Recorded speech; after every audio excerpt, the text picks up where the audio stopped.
Mifty, how would you like to go with me to find this desert of sin? The pastor said that God led his people to a place to sin.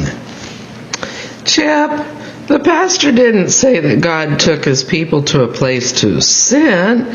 He said that God took children of Israel to a desert place called Sin. Well, okay, but why would a place be called sin if it isn't a place where you go to get sin?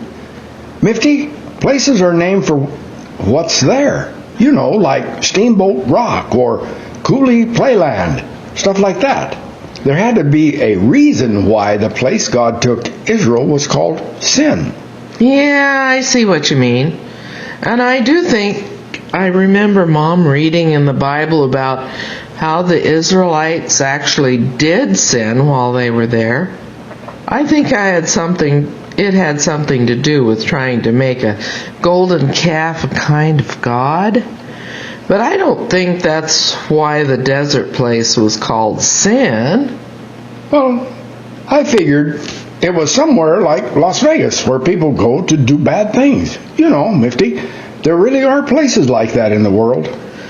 Yeah, I guess so, but it's just not like the God of the Bible to encourage people to sin.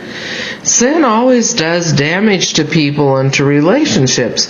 And I just can't believe that God would take people somewhere where they would hurt themselves. Well, maybe God thought they needed a little fun after all that boring travel through a kind of no man's land.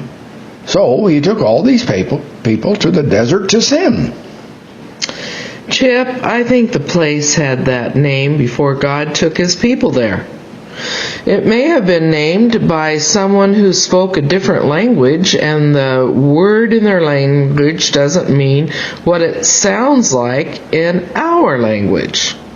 The pastor said that God brought the people to himself so he could speak words to them as instructions on how to live well.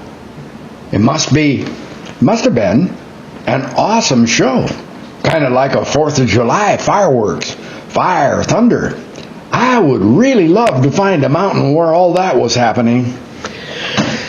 But Chip, it was the 10 words God spoke that made the event special.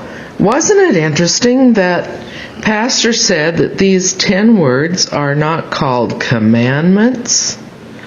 The Hebrew language must be a really funny language to learn spelling in. The Hebrew, they spell both desert and word are D-B-R. It sounds like all you have to remember in spelling class is the consonants. You don't have to worry about the vowels, and you can spell the words right. I never could get into spelling. I'd much rather go mountain climbing like Moses did.